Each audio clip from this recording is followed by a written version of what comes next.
দাদা ভাই দিদি ভাই, আপনারা তো কত রকম মিষ্টান্ন খান। আমি যে মানকচুর মিষ্টান্ন বানামু, আপনারা দেখেন যে মানকচুর মিষ্টান্নটা কেমনে করে বানাই, আপনারা দেখেন। কচুটা কুচি কুচি করে কাইটে রোদ্রে শুকিয়ে নেব।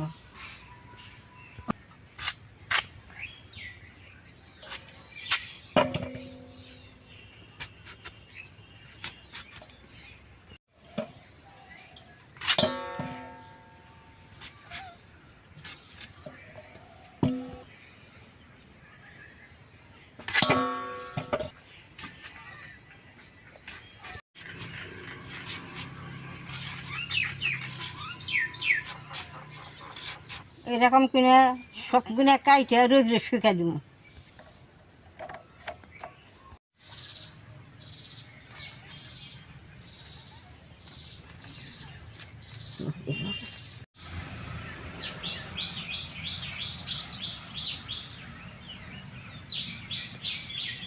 কচুটা কাটা হয়েছে, এখন রোদ্রে শুকাইব।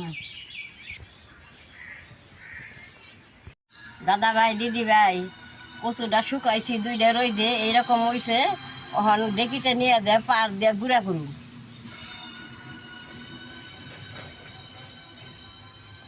গুঁড়া করে মিষ্টান্ন বানাবো। আপনারা আমার ভিডিওটা দেখো।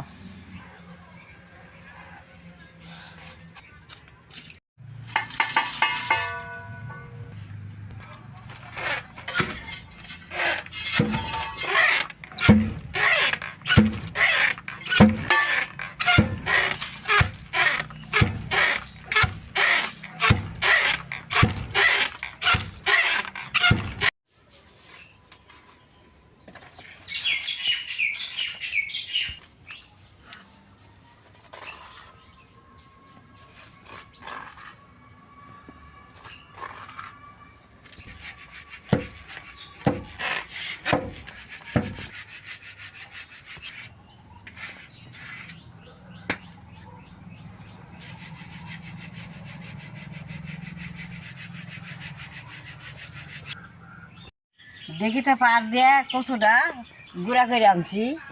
চুলাটা জ্বালিয়ে কচুর গুঁড়াটা অল্প ভাইজা নেব।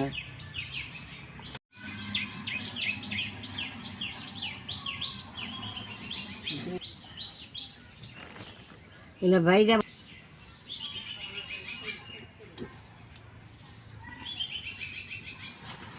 কড়াইটা গরম হয়েছে, কচুটা এখন ভাইজা নেব।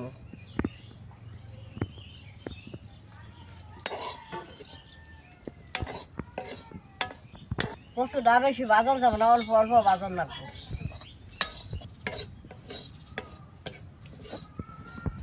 কচুটা অল্প বাজন লাগে, কচুটা বেশি বাজলে মিষ্টান্নটা কালা হয়, লাল হয়ে গেছে গা।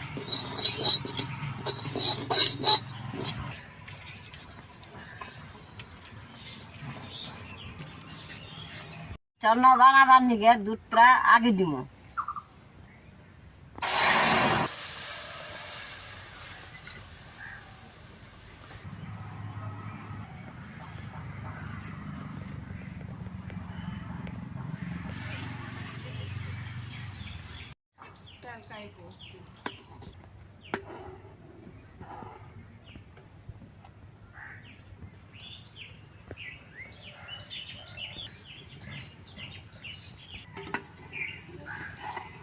দুধ রাহন গরম হয়েছে, কচুর ফাঁকি দিয়ে দিব।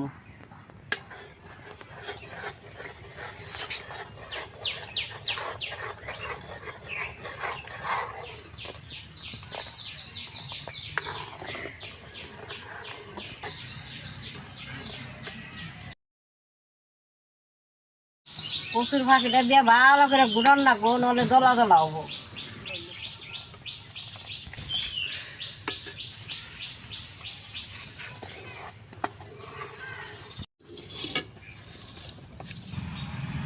চিনিটা দিয়ে দিব।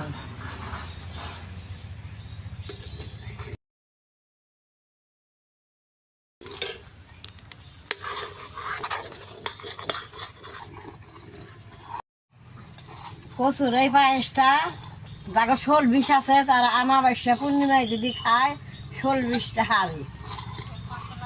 কিশমিশটা দিয়ে দিব।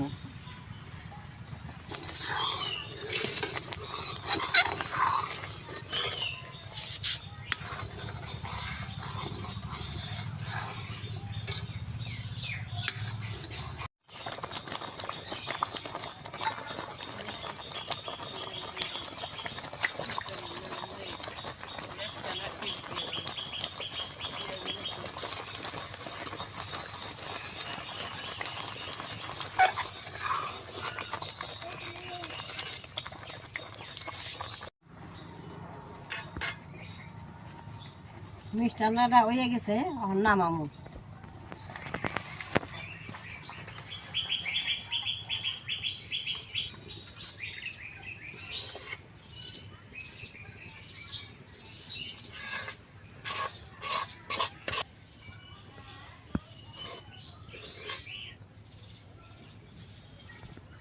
কিশমিশটা উপর দিয়ে দিয়ে দিব।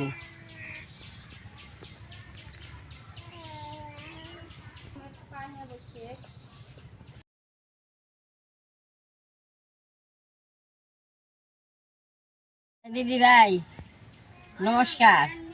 এই যে কচুর পায়েসটা হয়েছে, এরকম করে তোমরা ঘরে বানিয়ে খাইও, খাইয়া আমারে কইও কিরকম লাগে, কইও আমারে।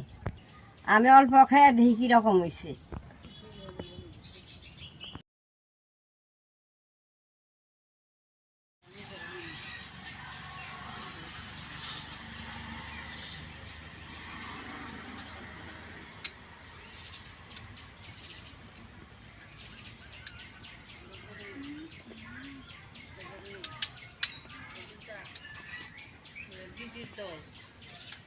কচুর মিষ্টান্নটা বিরাট স্বাদ হয়েছে।